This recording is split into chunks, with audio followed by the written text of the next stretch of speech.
राजस्थान में लाल डायरी विवाद के बीच सचिन पायलट का बड़ा बयान।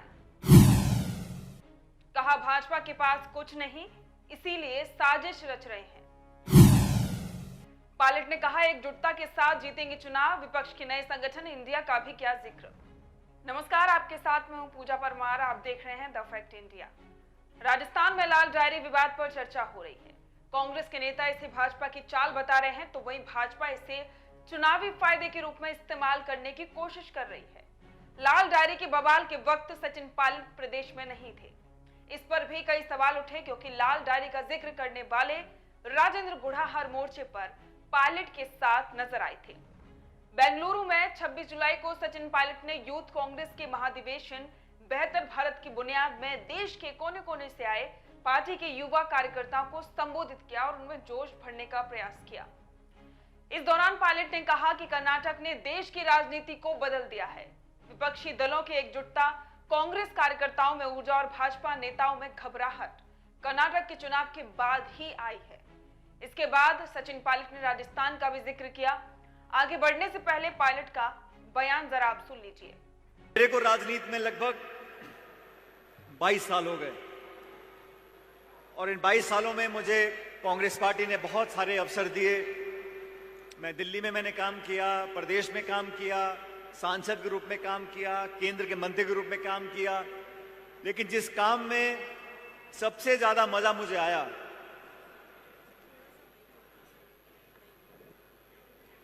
अब ठीक है, जिस काम को करने में मुझे सबसे ज्यादा आनंद आया, सबसे ज्यादा संतोष मुझे अगर मिला, तो मेरे वो 5 साल जब मैं प्रदेश कांग्रेस कमेटी का अध्यक्ष था, राजस्थान में विपक्ष में हम लोग थे, वो 5 साल। और ये बात मैं इसलिए कह रहा हूं क्योंकि मुझे कभी भी यूथ कांग्रेस में किसी पद पर काम करने का मौका नहीं मिला, क्योंकि कुछ ऐसा संयोग बना कि बहुत कम उम्र में मुझे चुनाव लड़ने का मौका मिल गया और मैं 26 साल की उम्र में लोकसभा का सदस्य बन गया। जब यूथ कांग्रेस में मुझे काम करने का मौका नहीं मिला, लेकिन उम्र मेरी 30-32 साल की थी जब मैं प्रदेश अध्यक्ष बना 2014 के जनवरी में। अब मैंने कहा जब मुझे यूथ में काम करने का मौका नहीं मिला, तो मैंने पीसीसी को यूथ कांग्रेस बना दिया। और फिर हम लोगों ने 5 साल तक वसुंधरा राजे की सरकार थी। वसुंधरा जी को बहुमत था 163, 200 सीटों में से 163 उनके विधायक थे, 25 के 25 सांसद थे, नरेंद्र मोदी जी नए नए प्रधानमंत्री बने थे। तो बहुत विपरीत परिस्थितियां थीं उस समय। प्रदेश के नौजवानों ने, और मैं इस मन से बोलना चाहता हूं, उस समय हमारे जो यूथ कांग्रेस के साथी थे, उन्होंने मेरे साथ कंधे से कंधा मिलाकर जो संघर्ष किया, आज उसकी बदौलत हम लोग मजबूती से खड़े हैं हमारे प्रदेश के अंदर और देश के अंदर। राजस्थान के बर्खास्त मंत्री राजेंद्र गुढ़ा के लाल डायरी विवाद पर पहली बार अपनी चुप्पी तोड़ते हुए दावा किया गया कि भाजपा की रची साजिश है।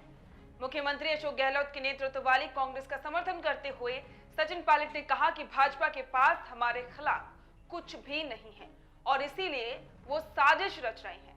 हमारी पार्टी एकजुट है और हम मिलकर काम करेंगे और फिर से चुनाव जीतेंगे। उन्होंने युवा कांग्रेस के नेताओं से कहा कि एक न एक दिन समय आएगा जब कलम उनके हाथों में होगी और ताकत भी उनके हाथ में होगी। बिना मेहनत और संघर्ष अगर सफलता मिल जाए तो उसका स्वाद नहीं आता। लड़कर संघर्ष से कुछ मिलता है तो उसका एहसास रहता है। आने वाला समय इंडिया का है। ये लोग ना तो सरकार चला सकते हैं और ना विपक्ष का काम कर सकते हैं। मैंने तो उनको बोला, मैंने भाजपा के साथियों को बोला राजस्थान के अंदर, मैंने कहा यार तुम सरकार चला पाते नहीं हो, विपक्ष पे तुम काम कुछ करते नहीं हो, ऐसे कैसे लोकतंत्र चलेगा? इनकम टैक्स को भेज दो, सीबीआई को भेज दो, ईडी को भेज दो, आरोप लगा दो, मुकदमे कर दो, जेल में डाल दो, जांच करा दो, छापे डलवा दो, यहीं तक सीमित है। आपने कोई संघर्ष कभी किया नहीं। आप झूठ और फिर फैलाने में माहिर हो, समाज में लोगों को लड़काने का काम करते हो, भड़काने का काम करते हो। कभी किसी भाजपा के नेता ने आज तक जोड़ने का काम किया है? समाज को, जाति को, बिरादरी को, धर्म को, अलग अलग लोगों को जोड़ने का काम किया है? जहां जाते हैं पूरा काम बिगाड़ के आते हैं। फिर कांग्रेस के लोग जाएंगे, मामले को समझाएंगे, मरहम लगाएंगे, भाईचारा पैदा करेंगे। सचिन पायलट के तेवरों से साफ लगा कि वे अब एक बार फिर से चुनाव में उतरने के लिए तैयार हैं। आपका इस पर क्या कहना है, कमेंट करके जरूर बताएं। बने रहें द फैक्ट इंडिया के साथ।